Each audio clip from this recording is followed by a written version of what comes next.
Built by horse players for horse players, AmWager is designed for speed, power, and ease of use. AmWager brings CAW-style tools to everyday horse players, including Dutching, ABC Ticket Maker, and Pro Percent, an advanced betting tool that lets you assign weighted percentages and build multiple structured wagers with a single click. Every month, AmWager turns the odds in your favor with 0% takeout on select tracks. These promos offer you up to $100 more for your winning bets and giving you value for your wagers not offered anywhere else. Rated 4.7 stars on Google with over 200 reviews, AmWager is trusted by horse players who expect more from their wagering platform. If you're looking for better tools and better value, you need AmWager. Void where prohibited. For terms and conditions, visit amwager.com. Must be 18 or older, 21 or older where applicable. Gambling problem? Please call 1-800-GAMBLER. In New York, call 1-877-8-HOPE-NY or text HOPE.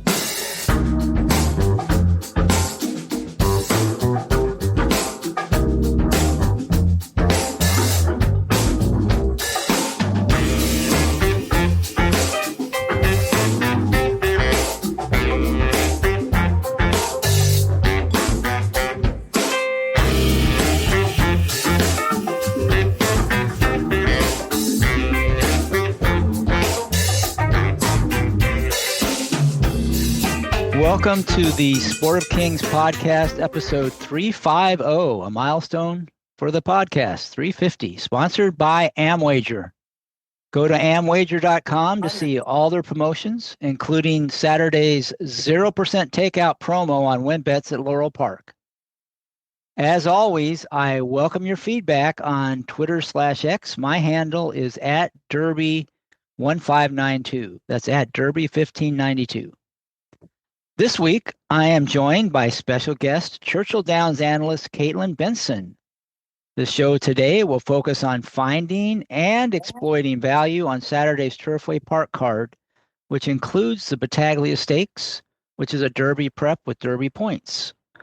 We will talk about our strongest handicapping opinions and how we might leverage those opinions using optimal betting strategies. Hello, Kaitlin. How is it going? It's going well. How are you doing? Great. I'm probably sleeping better than you with a 3-month-old baby in the house, though.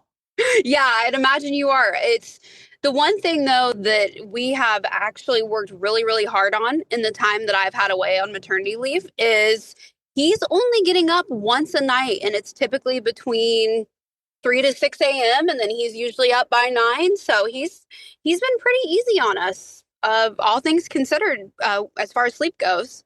Yeah, that's great. I always thought, the babies keeping me up all night long was sort of like a natural birth control thing, so yes. Preventing future babies. But sounds like you're doing pretty well once a night. That's about as good as you could hope for at 3 months old. That's great. Yeah, he's been that way for about a month. We took a sleeping course, actually an online sleeping course for babies that has been life-changing. And if you're looking for the secret, the key is to get them more sleep during the day, and they will actually sleep longer at night, which I would have never guessed. Children do not come with manuals when you take them home from the hospital. So yeah, they have a habit of, as they get a little older, 3 months, or even at 3 months, of training their parents so they get whatever they want. So yep. That's great. Congratulations. I know Thank it's you. a challenge to be a working mother, especially with a 3-month-old baby. So I imagine you're very busy. So I appreciate your taking the time out of your busy schedule to talk about the races at Turfway Park this Saturday. But before we talk about the specific races, I just wanted to have you kind of tell us your approach. As an analyst, you have to look at all the races on the card, but how do you analyze the races? And then I know you do bet some. So how do you decide which races are actually worth betting and how you're going to bet the races when you find one? I think my approach obviously is dependent on what track I'm doing. I do 3 or 4 tracks throughout the year. I would say Turfway is absolutely, without a doubt, my favorite place to bet. And obviously, it's what we're talking about today. A lot of it for me, I think, depends on the product as a whole, which is probably what a lot of bettors would say, if they're smart. With Turfway, you've got those full fields. The takeout's as low as it's going to get in Kentucky at Turfway. So that automatically, makes me interested. I'm not as interested, although I do always, make tickets for pick sixes, pick fives. I do prefer a little bit more. Pick fours, probably even more so. The takeout's a little bit different on some of those, but usually I'm kind of like a pick four, pick five type of a gal. I like doubles a lot. I play a lot of exactas. And honestly, one of the favorite things that I do at Turfway, when you have these full fields and you can find a lot of value in races, I bet to win quite a bit at Turfway Park. So I'm kind of doing a little bit of everything, but I definitely don't bet every race. We were talking a little bit off of recording, talking about the race that ends the card tomorrow, that's a lower level maiden race. Some of those races, although, I do have to make picks on, it's worth it more for me to pass on the monetary side of things, and just kind of pick my spots elsewhere where I think I can get the most bang for my buck. Yeah, absolutely. That's the way you need to approach it. So you do the sort of the Churchill CDI circuit, and you see dirt, turf, synth, and we're going to be talking about all synth at Turfway. Talk about, how you approach that differently, how it's different than turf and dirt, or if you think it is, and what sort of angles or things that you emphasize, with synthetic racing, and for those who maybe don't play Turfway on a regular basis, what they might want to look for. I think one of the most common misconceptions about synthetic is that all turf horses are going to do well over it. That's just simply not the case. And all synthetic tracks are not the same. I think a lot of synthetic, Tapeta specifically, they don't really use the other type of synthetic anymore. I think it was something stride that they used to use that was a different composition of a synthetic material. But Tapeta, I think it will play different based on how old it is. Woodbine and Presque Isle play a little bit differently than Turfway and Gulfstream Park, which I think play very, very similar because they're about 5 or so years old when it comes to those surfaces. So it's a little bit different. I think it plays similar to dirt, but also not at the same time. The one thing I will say about the Turfway Park surface is there is kickback. And I think that's why you don't see every single turf horse run well there. Although it does have that cushy feel of the synthetic, you are getting kickback. And I will say when it's cold, the kickback stings. It feels a lot like cat litter flying back into your face. And I mean, there's kind of really nothing that you can do about that. But it is obviously an all-weather surface, so you're going to be able to race on it no matter what. But there is some kickback with it. So I typically, when it comes to these synthetic races, I don't really look as much into the dirt or turf form that horses have. I typically really center around horses that have synthetic experience, even if it's bad synthetic experience. At least I know a little bit more what I'm going to get from a horse like that.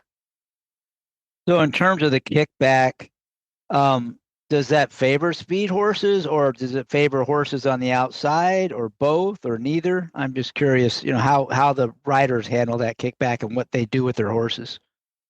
I think it's actually pretty fair, all things considered. You do see a lot of horses that are more forward do well at Turfway Park, but you can also see horses come from completely off the pace. I do know that there's a lot of times at Turfway, and I don't think it's necessarily just kickback. I think a lot of it is just how the track rides in general. You'll see a lot of riders take the far turn pretty wide, and it's something that would be detrimental other places, but it's really not at Turfway, especially if you're kind of around that one turn. So I think it just kind of depends. There's a lot of riders that will stick a little bit more inside and try to avoid the kickback that way and just ride up the rail because sometimes the rail plays a little bit better than other nights. And then there's a lot of them that will be wide, or they'll try to be, so many lengths out of it, or horses will try to skirmish for the lead. I think all of it just depends, but you don't ever really see a ton of horses stacked up one behind the other. You don't really see a lot of horses come off heels on this track because I do think it's something that the riders are all very, very aware of and, trying to avoid. So with the cold weather they've had this winter, and I'm assuming it's still pretty cool there, Have you seen is it been playing differently, any specific biases recently because of the cold or anything else in that regard? I don't think so. We had a pretty warm day yesterday and the day before. It was high 60s, Oh, which wow. is, yeah, we get a few of those warmer weather days in February. And sometimes I think maybe the track slows down. To my eye, it didn't really do that. The last couple of days, it was still really fair. Sometimes it'll tighten up when it gets a little bit more chilly. We've had everything from 10 below to 70 degrees within the last couple of weeks. That's just kind of what it's like living in the Midwest. But I think I've noticed the last couple years that no matter the temperature, it's stayed relatively fair.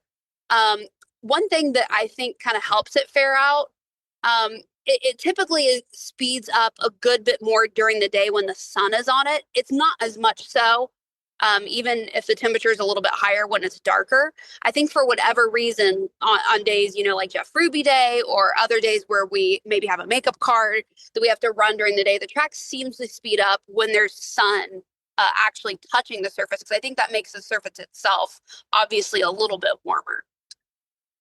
Yeah, that's right. Pretty much every card is at night with a few exceptions, like you mentioned. All right. One last thing before we talk about the races. I always like to talk about the betting menu at the track. And for Turfway, it's pretty much near the median takeout for most wager types, except tries and supers. It's a little bit lower. It's still high, but it's lower than most tracks. And you did mention the pick four. That is the one player friendly bet, I think, at Turfway. The takeout's only 14%, which is really low for a pick four. Many tracks have much higher takeout. And the four races we're going to talk about, the 6, 7, 8, 9, they're all part of a pick four. So that's a bet that might be worth looking at if you like playing those longer horizontals. They're tough to hit, especially at Turfway, but with that takeout, your reward will be a little higher. A couple other things. They do have a jackpot pick six, which I have repeatedly said you should probably avoid as a player. And also, unfortunately, none of the Kentucky tracks do anything to specially manage the CAWs. They pretty much have unfettered access to all the Turfway pools. So that makes it a challenge. You have to make sure you really pick your spots and you've got value, because it's a big hurdle to overcome that, not just the takeout, but the competition from the teams. So keep that in mind. Keep in mind that there is that 14% pick four, and we're going to talk about that. And to kick that off, we have race 6, which is an allowance optional claimer going a mile on scent for older fillies and mares. This is sort of a bread and butter type race, probably at Turfway. And it looks like the favorite is the 4-horse Five A Slide, who probably will be the favorite. A couple others in here probably will vie for favoritism. What are you thinking about the favorites in here, Kaitlin? What are you thinking about the race overall? Originally, I thought I would maybe have a stab at a prize with the One Street Where You Live, but she's re-entered next week, so I don't think she's going to run, because I definitely thought she had a little bit of a look at a price from the inside draw. I'm definitely looking to try to take a slight stand against Five Aside. I definitely think that she's a deserving favorite in here. I think this is probably the race where you would be most willing to spread in the sequence. The horse that I was most interested in was the number 8, Yes Indeed, for Sharita Bowe and Victor Carrasco. Doesn't have the experience on the surface, but I think the pedigree is right enough for it. And Victor Carrasco, since he's moved here to Kentucky, has rode very, very well. He's got a really good feel for this track. And Appolite in post position number 12 for Joe Sharp. She was another one that I thought had a really nice look in this race. I think you can make a case for the number 7 Humbled, as well as potentially the number 3 Yellow Sundress. But Yellow Sundress would probably be the least likely for me to use of the ones that we've discussed. Just, think there's some others in here that have a little bit of a look as far as maybe the distance goes at this point. So I'd be willing to use about 3 or 4 of them in here, maybe even 5, depending on how skinny you want to go in other places. But I do think that there is a chance you could take on Five Aside.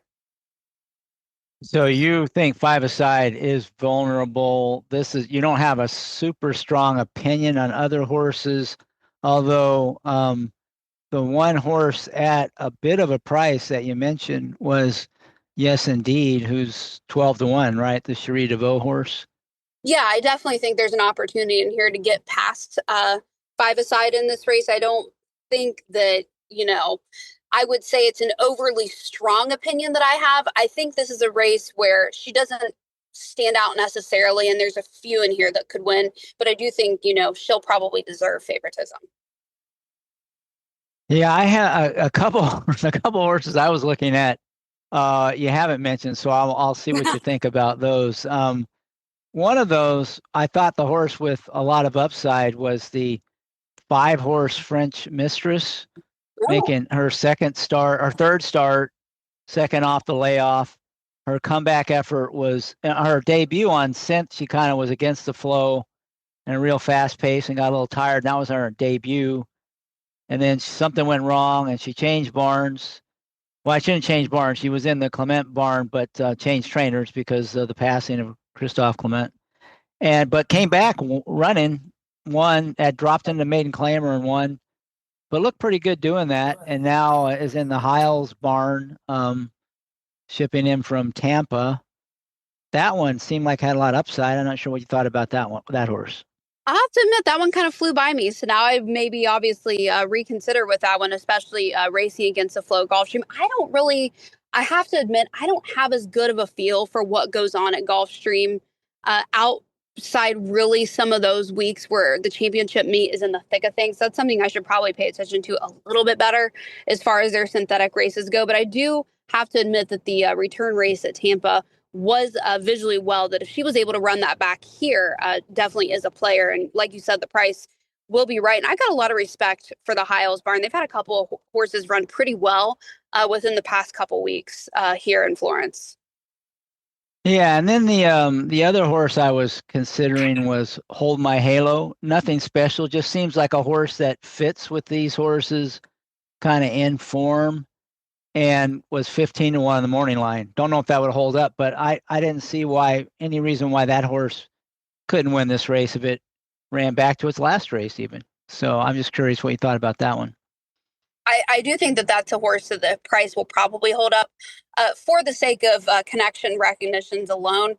Usually when the Millers bring a horse in, even if it has a really, really nice chance, they're not going to take the same type of money that a Cherie DeVaux or a Brad Cox would take. So if you can find horses like this for barns like this, I would definitely encourage using them because you're going to get square value on them every single time.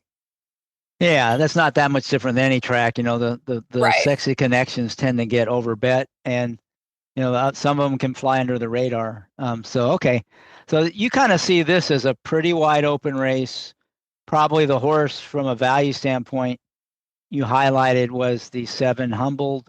You're going to try to beat the favorite. There's several others that you mentioned, but in terms of betting this race, would you consider making a bet on this race, like a win bet that you had mentioned, or anything else, or is this just one you might use some horses in the picks? Definitely use some horses in the picks. Probably 4 of them, I would imagine. If I was looking for a horse to bet on as far as a win angle goes in this race, I mentioned the number 7 Humbled, but I would probably look to the number 8, Yes Indeed. She's 12-1. I think probably anywhere from 8-1 or higher is relatively fair value on her because you're going to get a little bit of money with it being the DeVaux barn, but I would definitely be interested in. I made a mistake. It was Yes Indeed. That's the horse you'd highlighted. Yeah, I apologize. I mentioned the 7 too. Okay, but yeah, the Cherie DeVaux horse was the one that I think you seemed like you had the strongest opinion on. Yeah, absolutely. Right. Go ahead. Oh no, great. No, that's great. Anything else on that race before we move on to the next one? No, I don't think so. Not an easy one to start things off. 12-horse field, pretty wide open. But the good news is the favorite probably is vulnerable, right? So if you might be able to catch a price in there. All right, so let's move to the next race, which is not any easier. It's a maiden special weight going 5.5 furlongs, restricted to 3-year-old fillies. Fortunately, there's not a bunch of first timers, a couple, but not a field full of them. Certainly, this one, the favorite, Princess Julie, I don't think is a standout. I'm curious to what you think about her and about the race overall. I think if she's able to run her last race back, she'll probably win this. The horse that ended up beating her in there that she finished just behind was beaten by Resist on debut, who, of course, we're going to see in the Cincinnati Trophy tonight here at Turfway Park. So she's got good form overall. If she's able to replicate that last out effort, she's going to win. Fernando de la Cruz and Eric Foster have already had a huge week. One horse that I'm interested in is one of the first-time starters in this race. It's Arlo's Gammy for the Kelsey Danner barn. Kelsey's capable with runners on debut, and this is about a good as a synthetic pedigree as you will ever see. Biofuel was an absolute star over the all weather, and this one's by Bo Liam. Bo Liam has, I believe it's 20 something percent with runners going one turn over the synthetic. He's not as good with first time starters, and the dam isn't either. But the barn is good enough with first-time starters. She's had a couple of good gate works where she's been able to get out of the gates really, really nicely in the morning over the surface at Turfway. So I've got some confidence in the 7 Arlo's Gammy that at a bit of a price against maybe a vulnerable favorite in Princess Julie, if she's not able to replicate that same last out effort, I'm really eager to use her. I'll probably just use her and the favorite and just use 2 in here and move on. So Princess Julie and Arlo's Gammy, those are the 2, the firster and the favorite. Yes. All right, I'll probe around a little bit on some of the other horses, see what you think on those. What about let me see, the 4-horse AP Sweetheart. I thought that horse ran pretty well on debut at Churchill in a pretty strong field, going 4.5 furlongs, a baby race. And then tried the turf. Something went wrong. The horse just kind of lost its action and ended up going on the shelf, having a vet scratch. And they brought it back on 7 furlongs at Churchill. And it, again, kind of got tired late, sort of quit running. Another layoff, another vet scratch. This one was an illness related. I don't think it was a big deal. But it's back sprinting at a shorter distance, 5.5 furlongs. Gets Lasix for the first time. Kind of looks like a horse that might have bled in some of those races. So given that debut, I think there's some talent there. What do you think? Any chance on that horse, or am I trying to stretch things a little too much with that one?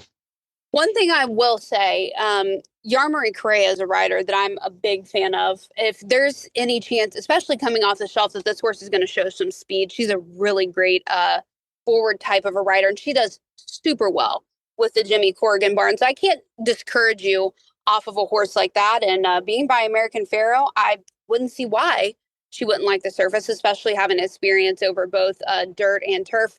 And I will say horses that run over the main track at Churchill Downs, that's kind of a dirt surface that's more friendly to turfier or synthetic type of runners. So that's a track as far as dirt performances go that I rate pretty highly at Turfway because of the surface composition as well as the competition level there. So I can't steer you away from a horse that ran in third place effort in main special weight company at Churchill and has the breeding to compete over the synthetic. Yeah, and on debut it ran that well. The other one I thought was interesting was the 10-horse Victor Valley, who kind of had some trouble in the last out, and I'm willing to kind of just ignore that one. And all the prior efforts were pretty good. Certainly seemed like, about as good as the favorite to me. So at a double-digit price, if it went off at 10-1, that one seems reasonable. How does the outside post going 5.5 furlongs? Is that okay? Is that a problem at Turfway? Just curious. I don't think it's a problem. I would say the inside's probably more of a problem if you don't have a horse that wants to be a little bit more forward. I would say outside posts typically do a little bit better than more inside posts. I don't really think there's a ton of evidence that either one are terrible. Outside posts, I do know aren't as good when you're going 2 turns at Churchill, but it's not really as much of a difference, I think, when you're going 1. Yeah, so that's even better. It's because the favorite's buried down the rail and is unlikely to get the lead, right? So maybe that'll work. And like you said, if the kickback is tough, that might spell some problems for the favorite. All right, anything else on that race? Looks like you're going to think in firster, Arlo's Gammy, the 7, might be the play, and you respect the favorite a little more than I do, the one Princess Julie. Anything else on that one? Is think this that wraps one, it up. is that one you would consider betting? Either one of those horses, or is this again? I definitely will be betting the 7 Arlo's Gamey in this race. Would you try to play any? Are you a vertical player? Are you looking at any exactas or tries or supers? Yeah, I would definitely be interested in exacta in this race, potentially playing her over the favorite, as well as maybe including a couple others in there. You mentioned the 10 and maybe the 4. Sometimes when I'm looking at some of these races, if you're going to try to play a try or a super, I'll key a horse like that 4 in there that I'm not sure can win the race, but I think can grab a piece of it and key in some of those underneath type of spots. Yeah, the underneath key for the try or super, where you don't have to have the winner, but if the horse is a big price, you can really juice up those exotic plays. Yes. All right, let's move on to the third race in the leg. This is the 8th race. This one is another This is another allowance optional claimer going 6 furlongs, a sprint, but it's restricted to 3-year-old fillies as well. So this one a little bit different. 3 different races. This one another sprint though. The favorite in here, Cadenza, I think may actually get bet down pretty heavily. It looks to me like a horse that's going to take money, given the connections and the speed figures. What do you think about this favorite? And what do you think about the race? I wasn't crazy about this race overall. I do think at a glance, Cadenza probably stands out in this race. So my lean would be to just potentially take her as a single and move on. So so this is a race where you wouldn't be interested in playing this horse to win or making bets in the race, but you would this is one you feel pretty comfortable singling. I think so. I think she's probably the most logical one to single in the sequence. There'd be a couple others that I think are a little bit more vulnerable than she is. Definitely wouldn't be interested in playing her really outside of that. I don't think the value's there. The field's not overly big, and she's going to get bet down significantly. So I would probably just use her as an anchor potentially for the whole ticket. Yeah, I think she is probably the most likely winner on the sequence, but I don't think she's invincible. So I'll throw out some other alternatives and see what you think of those horses. First of all, the obvious one would be the 6 horse Lorelei Lee, I guess is how you pronounce that name. You know, the debut was pretty impressive. You got to figure there's upside off that race. What do you think about that horse? It's probably going to be the second choice, I think, in the race. You think that one has a chance for the upset? What do you like or dislike about that horse? I'd say she's probably the most likely to overturn the favorite if somebody's going to. The only thing that I didn't like about her is horses that have ran out of that last out race that she did win have not ran well coming out of it. Law Lori, I thought looked like she was going to do something really nice off of a troubled effort in that same last out race where I thought she still ran well. She was flat as a pancake last night. So I'm kind of judging the race a little bit. I'm really not sure what she beat in there. So that would be really the only thing I'd hold against her. Yeah, so you're not quite sure where she stacks up, although she certainly could improve in her second start, right? Definitely could. But I don't think she's going to be a big price. I think she'll be sort of the obvious second choice. The 3 is the second. Gracie's Delight is the second choice in the morning line. I don't get that. Do you think that horse is going to be second choice? I was a little surprised to see that. I guess it is coming off a win, but I don't know. I don't know. What did you think of that one? I would imagine probably the reason she was made that on the morning line is, like you said, coming off of a win for Wesley Ward, and people just blindly bet Wesley's horses at Turfway. So I'm guessing she probably will take money. Is it warranted? I'm not really sure. Probably not. But I do think she'll probably be somewhere around 4-1, 9-2, something like that, if I had to guess, just based on the Ward factor alone at Turfway. That's one I would be willing to toss out. What about you? What's your feeling about that horse? I would agree with that. I don't really have a strong opinion on her other than I don't think I would use her. And one thing that I will say, Gerardo Corrales, the rider on board, he's coming off an extended injury. He's only had about 10 mounts coming off of about 9 months on the bench. And he's had a couple of races where he's gotten a little bit ahead of himself, moved a little soon on the turn with some horses. So he's shaking off some rust. So that'd be another reason I would be willing to fade. So what do you think of the horse right next to it in the gate, the 4-horse Honor Roll? I kind of like this horse. It's really run 3 good races in a row. I thought against the flow in the last 2 and still kind of dug in late and finished second. Seemed like a horse that, if it can put away the 3-horse early, and I think that 3-horse is, like I said, I'm not that high on that horse. I think the 4 might be the best of the speed. Hasn't been on synth, but nothing in the breeding would tell me it couldn't handle the switch. What do you and like you said, I think if it shows that same speed on synth that it has on dirt, it could be a real threat. What do you think about that one? Yeah, I certainly think you're on the right track there with that horse as far as, being forward and potentially being the speed of the speed. The only thing that maybe was a little bit uncomfortable about with this horse is Ricardo Santana Jr.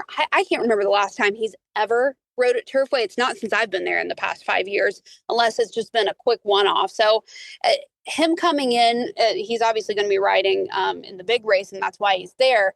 But with not that much experience over the surface, that's a little bit of a question mark for me, especially with a horse that's never ran over it and having a jockey that doesn't have experience over it. So I was a little bit gun shy, but I do agree with you. This one, if she's able to get the jump on the 3 in this race or is able to put her away, certainly is a big threat to take him about as far as she can.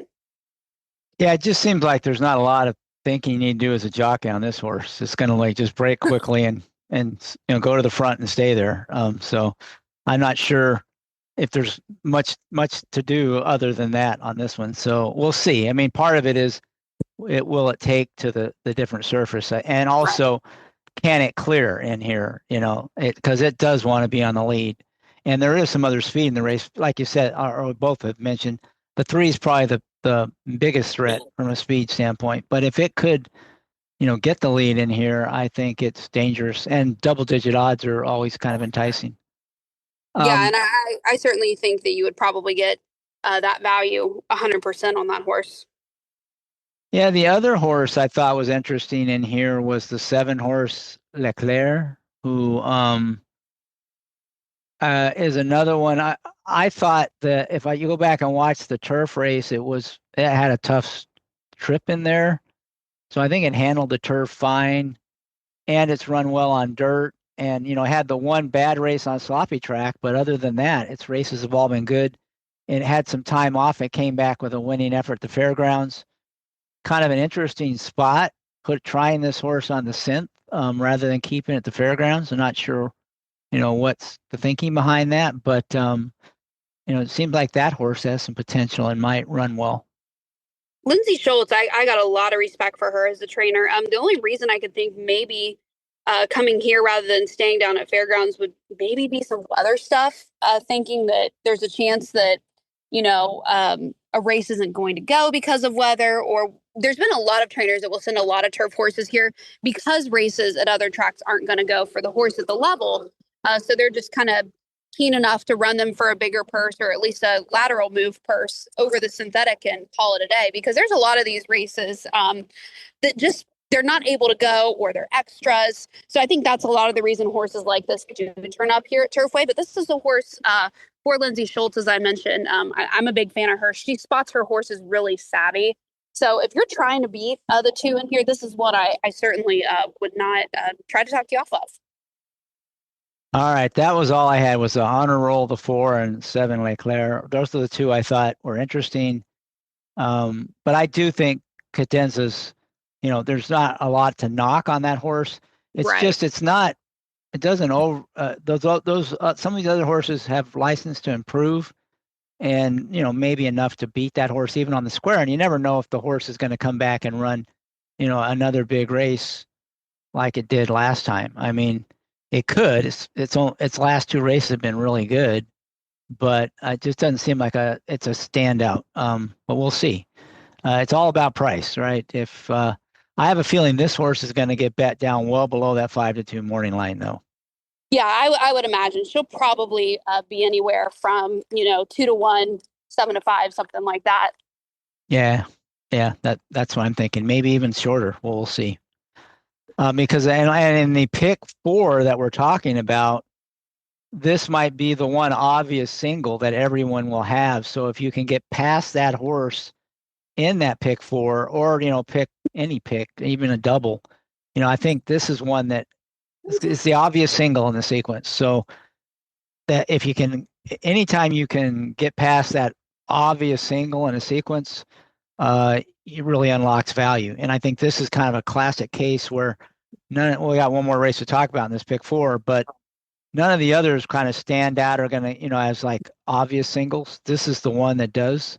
So if you like it, you should just single it and move on, like you were talking about. I think that was your approach. But if you can beat the horse, this is where you could really unlock some value, I think.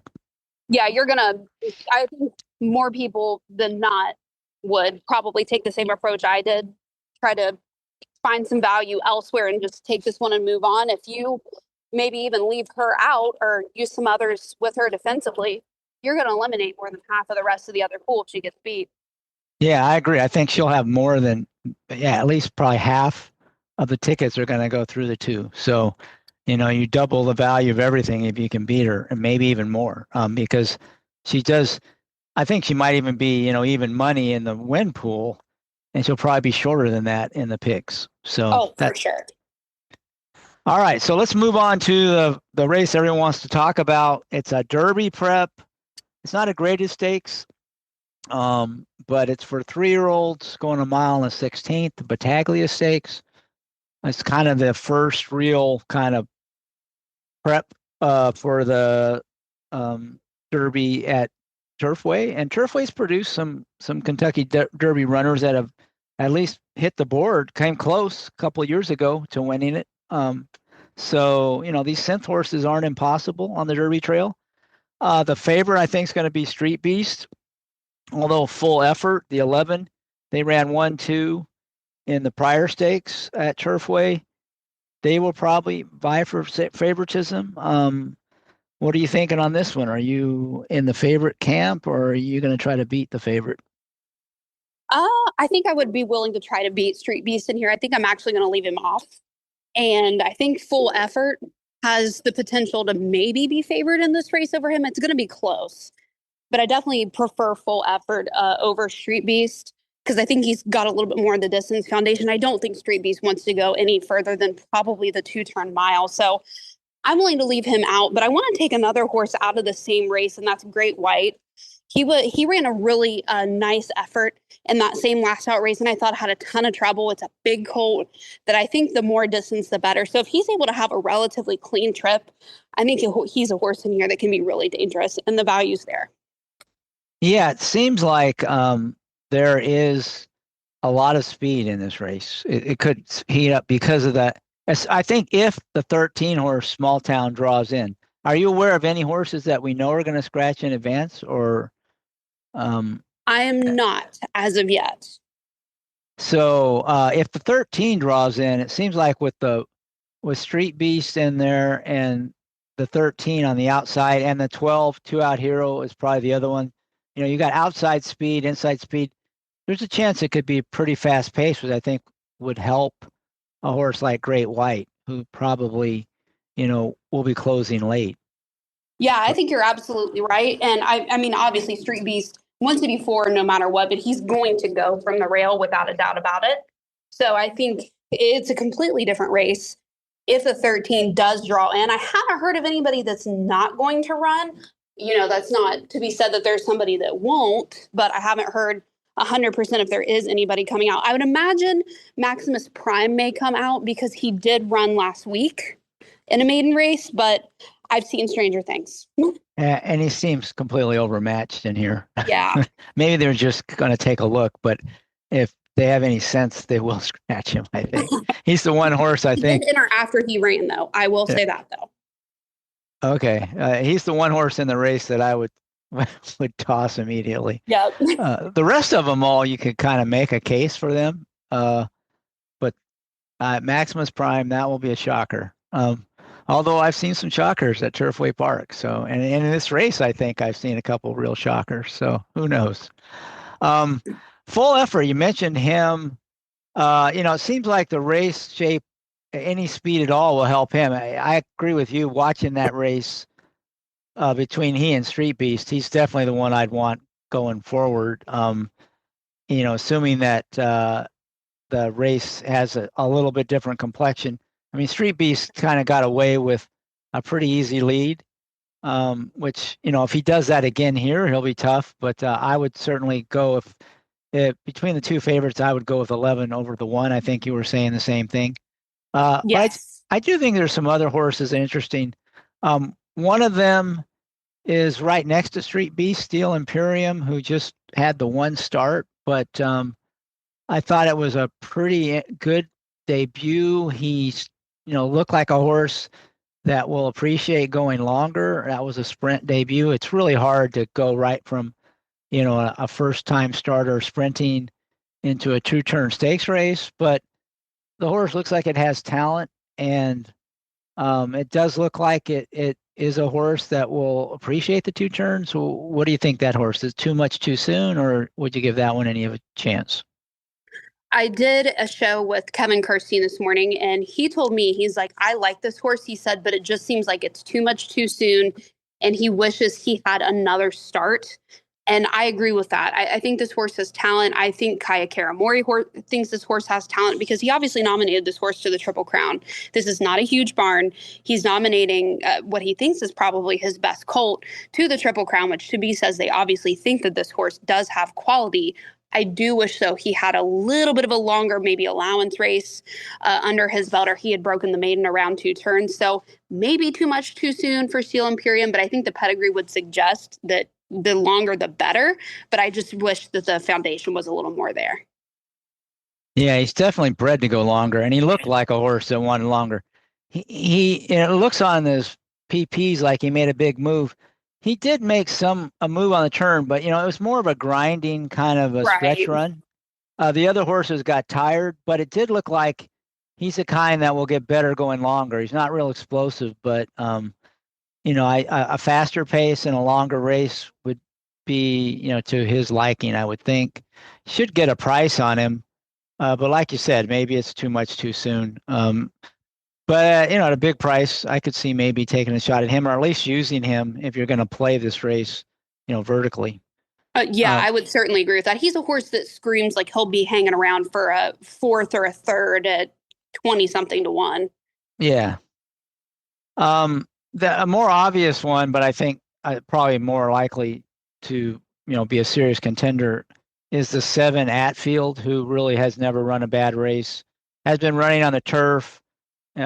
Won its first time going a route of ground on the turf, comes in fresh, comes from a good barn. That horse to me seems to be kind of an obvious contender. If you got 8 to 1, there'd be some value there. What do you think of that horse?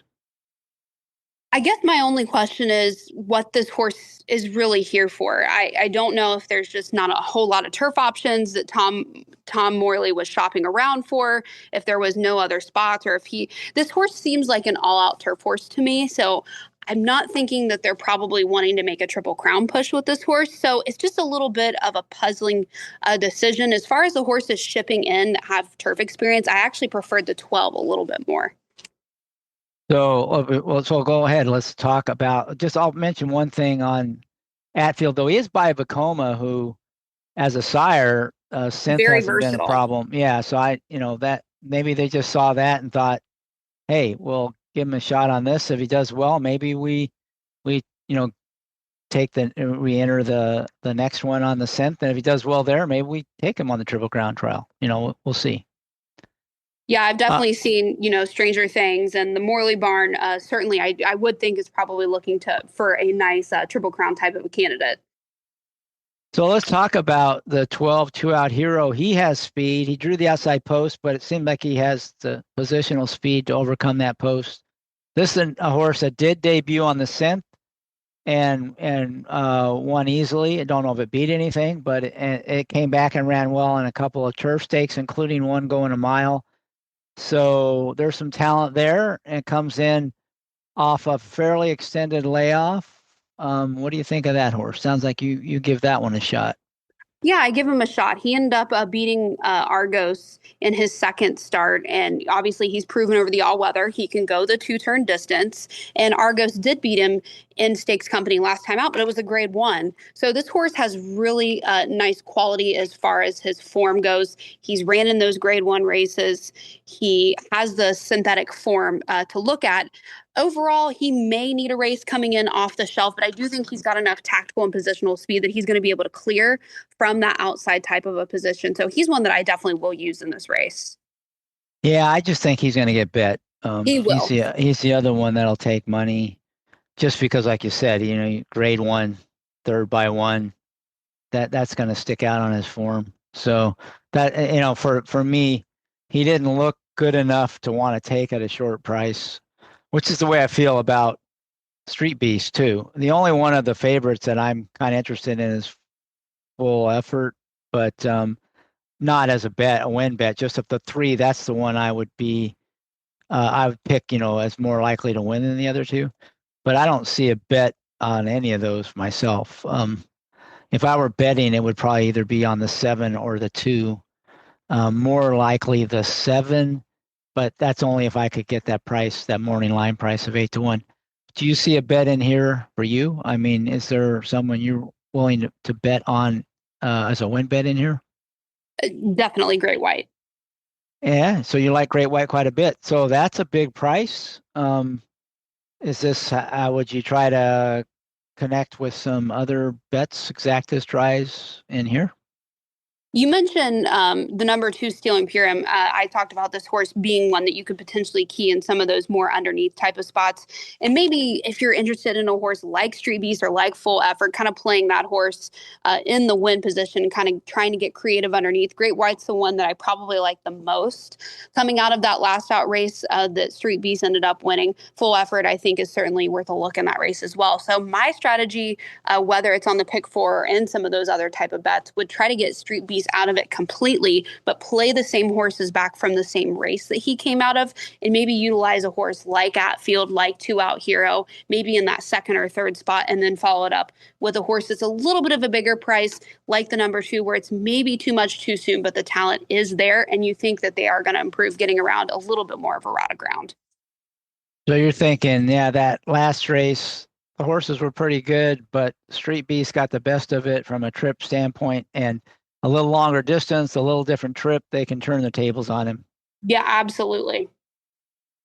So let's talk about then. So that's those races, 6, 7, 8, 9. That makes up the pick 4. And we talked about how that 14% takeout is pretty good deal from a player perspective. So if you were going to put together a pick 4 ticket, let's kind of talk about each race and what you're thinking. If I remember, we go back to the 6th race. That race, there were 3 or 4 horses. You didn't really have a strong opinion on any of them. What were the horses you were thinking about in there? As far as using horses in a pick 4 there, I would probably be interested in taking the number 7 Humbled, the 8 Yes Indeed, the number 12 Appleite, and I would probably be tempted to use your 5 French Mistress in there and try to pitch out the 4 or 5 aside and see what happens. So you pitched out 2 of the 3 favorites, including the favorite, probably 5 aside. So the only one of the top 3 choices you have in there is the 12. How do you say that? I'd say a pellet. You said Appleite. It's a pellet. Okay. Yeah, it's a pellet. All right. Well, I didn't know. Sometimes you can't. You might have heard the track announcer say the name. I haven't on that horse. So so a pellet is the only one that's at a lower price, and then you've got some price horses, some big prices with the 5, 7, and 8, all double-digit odds. So that you're spreading, hoping to catch that price in there, and at least beat the favorite. So in that first leg. What about the second leg? You liked Princess Julie, I think, and the 7 Arlo's Arlo's Gammy. Yep. Those would be Um, the only two I would use. would you like press one of them or lean on one more than the other, or you kind of like them both equally? I kind of like them both equally because you mentioned that Princess Julie potentially is a little handicapped from the inside, which I would agree with. But if she's able to, find her way out of the inside and is able to get a little bit of clearance, I think if she runs that last out race back, she's a winner. But I think there is a lot to like about the first time starter in here. So I do like them both equally. I'll use the favorite in here defensively, but obviously I would prefer if the 7 won. Yeah, and the seven's 8-1. The favorite's 5-2, and I think it's not going to be a big. They're not going to bet that horse down to odds on or anything. I don't No. think so. It's not like you're not like in the next leg we'll talk about where you kind of either have to single or go against the favorite. So you've got two in here, the 1 and the 7. You're going to kind of play them equally, and just you would prefer the 7, but you think the 1's a little more likely to win, maybe, and so you're willing to include that at the shorter price. Then in the next leg, you were just going to cold single the 2 horse, right? Yes. So that was the favorite. That's the one I think everybody's going to single. Uh, I am always really reluctant to play. If I feel like I got a cold single the horse everyone's going to single, I usually pass on that unless I've got some real value in the other legs. And you could get a big price in the first leg here. And the second leg, if Princess Julie comes in, no. But if Arlo's Gammy does, you got a price there. So let's go into the fourth leg. That's the one where you were against the favorite, Street Beast. Again, he may or may not be the favorite. I think the 11 and the 12 and the 1 are all going to vie for favoritism. Would you agree with that? They're all going to be pretty close. I would agree. I think there's a chance that a Street Beast may go off second or third choice, but I don't think there's anybody that's going to really be, in here at Pounded. like 7-5 or 8-5 or anything like that. Yeah, I think they'll all be like 2-1, 7-2 range, kind of probably. Maybe one of them's 8-5, 9-5, but there's not going to be anybody hammered like anything like Cadenza will be in the prior race. So you're going to beat Street Beast, and who else are you playing in here? This is how deep would you go? I know you liked the 11 full effort and the 8 great white. Is that where you stop there, or is there anybody else? I would probably also use the 12-2 out here, and I may also throw in the number 9 Stop the Car for Brendan Walsh and Edgar Morales. So in that case, you would have 2 of the 3 favorites, and then you might, and then you would also, the great white's the one you really like in here Yes. from a price standpoint, and then maybe throw in Stop the Car. Yeah, Stop the Car is kind of a wild card. I'm not sure how it's going to get bet. I They bet the agree, and heck they bet the heck out of that horse in his last race, and I couldn't figure out why. I would He was rather nine have to him two. than not.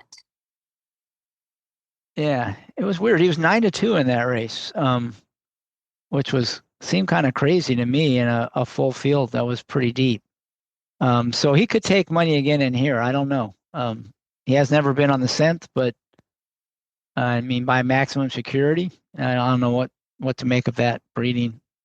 Yeah, All he's a right. horse that I'm not sure what to make of him, but I think the barn thinks enough of him that, as I said, I would feel stupid if I didn't have him and he did end up winning.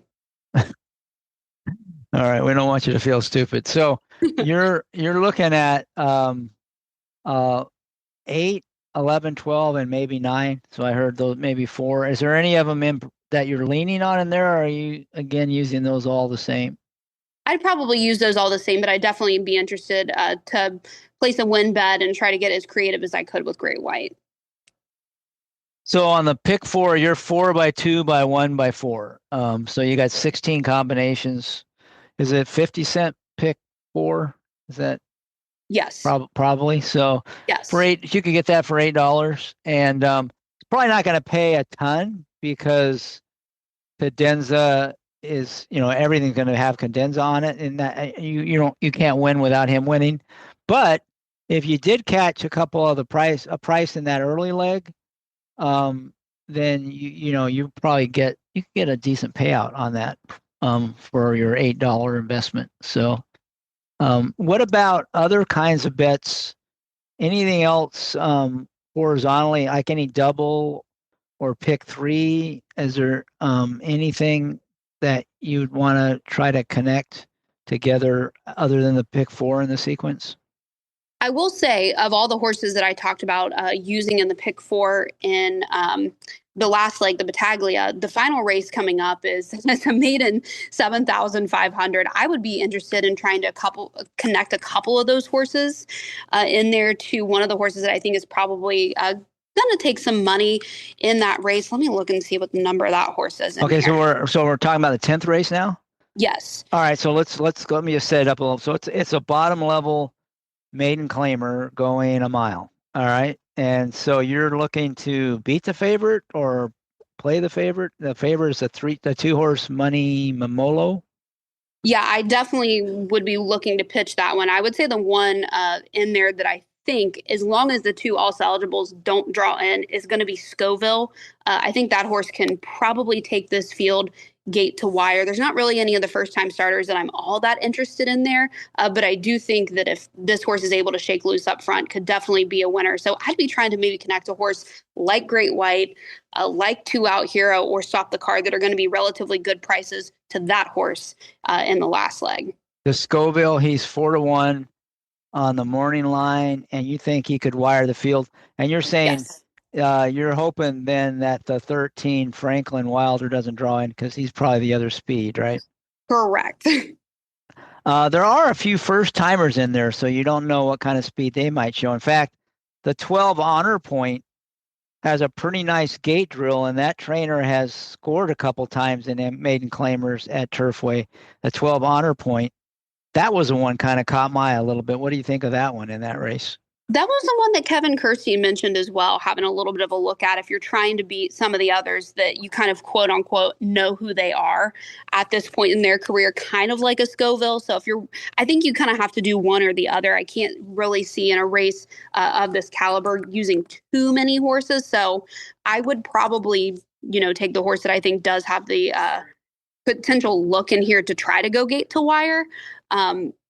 But you're right, though. You don't know what horses like that are going to do. And I think, it's a totally different ball game if the other horse, the 13, does draw into this race.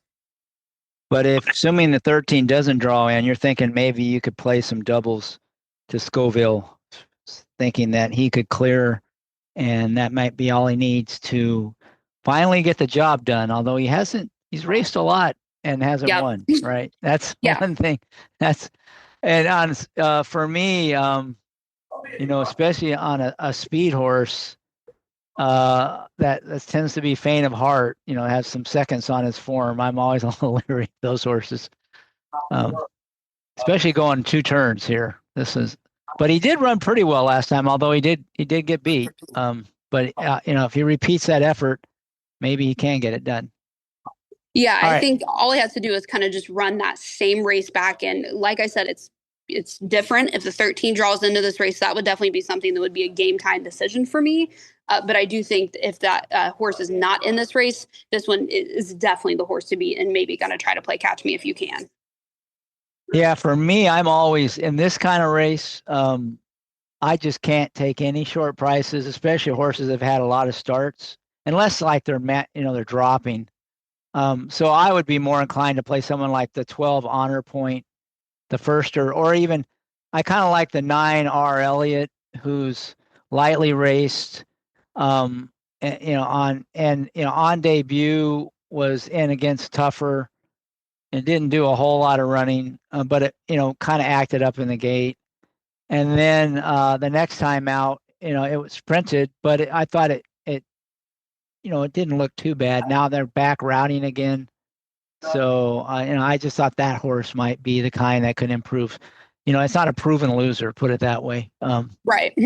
But Honor Point in particular, for a barn that I think I looked it up, and he's had 6 first-time starters that were maiden claimers in turf sprints at Turfway, and he's 2 for 6 with those. And that horse has a 48 flat gate work and a race full of, not very fast horses.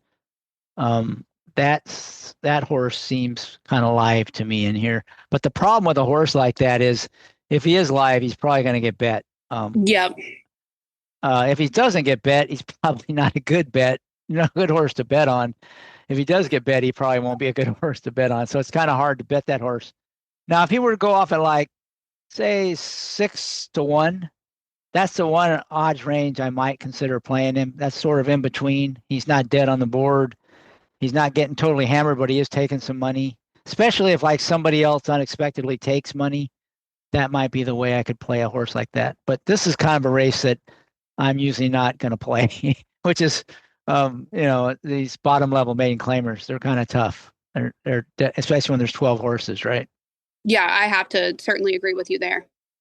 All right. So if you were going to pick, what's the bet you're most excited about that we talked about? It could be a win bet. It could be a double, a exacta, pick four, or whatever. What is, or it could just be a win bet on a horse you like. What do you think is the bet you're most looking forward to? I'd say the one that I'm probably the most looking forward to, going back to the trophy again, is probably taking Great White in there. I want to use this horse not only in the pick fours, I want to use in some of those exactas and doubles that we talked about. But obviously, if I'm able to get this horse anywhere probably around 8-1 or so, I'm definitely interested in playing on the win side of things. Yeah, and he's a big price, and he's coming out of that. I think he's going to take money, though. Oh, you do? Okay. Yeah, I do. What kind of price do you expect to see him go off at, and what price do you need to play him? I think in order to play a win bet, I need him to be around 8-1, and I think he'll probably be around that. Yeah, I think you'll get that. I think I'll be surprised if he takes money, but you're more familiar with the betting patterns there than I am. I just think the 1, 11, and 12 are going to take all the money. Maybe the 7. They'll take a good portion of it for sure. Yeah, so I think you'll get your price on everybody else, but we'll see. Okay, anything else before we wrap things up? I did have a few questions I get from the listeners I want to ask before we go, but anything else on the racing before we get to that? No, I don't think so. All right, so here's a question from Armand. Who's your favorite Triple Crown sleeper or Oaks sleeper? That's a good question. It's way too early for me. Yeah, that's definitely something that's a little bit early. I'd say one that was a little bit of a sleeper to me that is off the trail was Thunderously for the Beaumont barn. So that was something that was a little bit disappointing. I'm trying to think of maybe another one that I can mention here, but I'm not really coming off any off the top of my head. So here's another question from Armand too. He wanted to know what's your favorite. Is your favorite track for the atmosphere and for watching races? Keeneland. Keeneland? Yeah, yes. That's a good one. That's a good one. All right, here's another one from Southside Chuck. I have no idea why he's asking you this question, but he wants to know, do you know where the Pletcher 3-year-old Jackson Hole is going to start next? I do not. Yeah, either do I. But maybe hopefully Todd Pletcher does. Probably, I would, Tampa maybe? Maybe. I don't know. Pletcher likes Tampa. Yeah, that's the only reason I'm thinking that. It would probably be that or the Fountain of Youth or, but Pletcher will ship him to New York and to Louisiana, or, he'll ship him anywhere. So we'll see. I don't know. Last but not least, this is from Keith Bush. Is Asher a lefty? Asher is the name of your son, your 3-month-old son. Is he a lefty? I don't think you can tell yet, probably. So I hope he is. He's been playing simultaneously with both hands, and I've seen him use his left hand a lot, and that's an inside joke. So I come from an extensive baseball family, and my dad wants so bad for my son to be a lefty, to be a left-handed pitcher. So there's been a running joke ever since I found out that I was pregnant with my son that we're hoping for a 6-foot-tall lefty. So fingers crossed. We're going to get the height. We'll see if we get the correct hand. Well, lefties have advantage in just about any sport. I mean, tennis, it's a big advantage. Even bowling. So lefties definitely. If you get a lefty and they're athletic, there's a future in some sport. I may just, discourage use of the right hand at this point. Yeah, so you'll mess him up. He'll be like completely mentally mixed up for his whole life because his mom tried to make him left. I'm saying I'm a lefty naturally, but I was taught everything right-handed just because, it's easier. Everyone teaches you how to write and everything. But anything I teach myself, I do left-handed. So I don't know what it. So it was a little. My handwriting is horrible, but I blame it on the people who taught me how to write right-handed because they messed me up. So I can blame it on somebody else. It's funny. I don't know if I was taught anything different in school, but I do everything else left-handed but right. Yeah, that's same way. Anything I teach myself, anything I was taught, I do right-handed. So when I was little, but anything I taught myself later on is all left-handed. Seems very, very similar to me. Yeah. So we're where it comes from. So I do think you can influence it, but I think you ought to just let them figure it out on their own. Yeah, because if you do try to influence it, you just end up with a kid that's ambidextrous. Yeah, that's right. Well, that's okay. Yeah.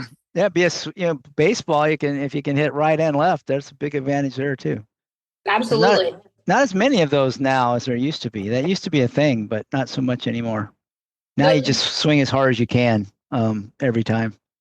I'm a huge Cincinnati Reds fan, and Ellie De La Cruz is on our team. He's a switch hitter. So yeah, there you go. So they're still out there. He's probably, I would say, the biggest one going right now, but it's just not something that you really do all that often anymore. It was something that I did quite a bit in softball, and my brother did it in baseball too. So we're still out there. There you go. Okay, that'll probably wrap it up. I want to thank you, Kaitlin, for joining me today, and to all the listeners out there.